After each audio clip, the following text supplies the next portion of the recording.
عثمان بھائی، جب قربانی یا عید میلادالنبی کے دن آتے ہیں تو کچھ لوگوں کے پیٹ سے غریبوں کا درد اٹھتا ہے۔ کہتے ہیں کہ آپ تو قربانی پر لاکھوں کروڑوں کے جانور ذبح کر دیے، اگر ان پیسوں سے کسی غریب کی مدد کر دیتے یا کسی غریب کی بیٹی کی شادی کروا دیتے، قربانی پر لاکھوں کروڑوں پیسے خرچ کرتے ہو، کسی غریب کے گھرانے کی مدد کر دیں تو اس غریب کے گھر کی مدد کرنے سے اس کی حاجت پوری ہو جائے گی۔ لہٰذا ہمارے ملک پاکستان میں بھی یہ جو غربت پائی جاتی ہے یہ بھی ختم ہو جائے گی۔ عثمان بھی، آپ اس بارے میں کیا رائے فرماتے ہیں؟ طارق بھائی، یہ تو آپ نے کمال سوال کر دیا ہے۔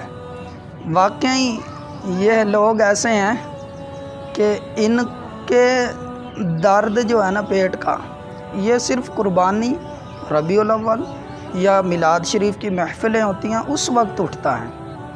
انہیں اپنے بچوں کی شادیوں پہ جو خرچ کرتے ہیں، اپنے جو فنکشن ہوتے ہیں ان کے اندر لاکھوں کروڑوں روپے خرچ کرتے ہیں، اس وقت غریب کی بیٹی یاد نہیں آتی، جو غریب بھوکے مر رہے ہیں وہ یاد نہیں آتے۔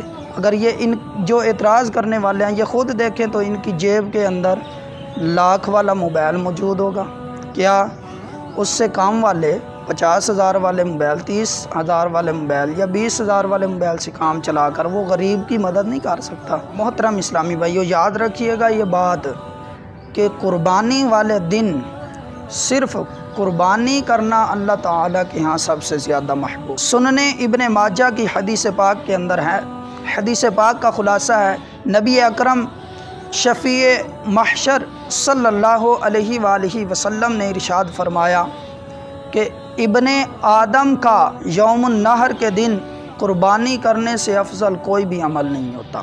اللہ کے ہاں صرف عید الاضحیٰ کے دن صرف قربانی کرنا ہی سب سے زیادہ افضل عمل ہے۔ تو اس لیے ان کے پیٹ کے اندر یہ غریبوں کا درد کا کیڑا رینگتا ہے، ان کو فرمائیے کہ ہم مسلمان ہیں، ہمیں جو اللہ تعالیٰ اور اس کے رسول نے حکم دیا ہے ہم اس پر ہی عمل کریں گے۔ طارق بھائی، اور دوسری طرف اگر ہم نظر دوڑائیں تو قربانی کرنے سے غریبوں کو کتنا فائدہ ہو رہا ہے۔ دیکھیں، جانور پالتے ہیں کون پار کر لے کر آتے ہیں؟ غریب لے کر آتے ہیں۔ دیکھیں اسی طرح آپ غریب مزدور ہیں تو کسائی کون ہوتے ہیں؟ وہ غریب ہوتے ہیں، اس وقت ان کے کتنا فائدہ ہو رہا ہوتا ہے۔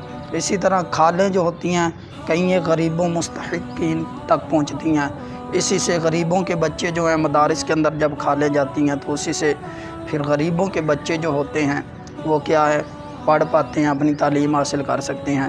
اب یہ کھالوں کا جو پروسیجن ہے یہ پھر آگے جاتا ہے فیکٹریوں میں کام کرنے والوں کو روزگار ملتا ہے، وہ کس کا فائدہ ہے؟ غریبوں کا، یا غریب ہی کام کر رہے ہوتے ہیں ان فیکٹریوں کے اندر۔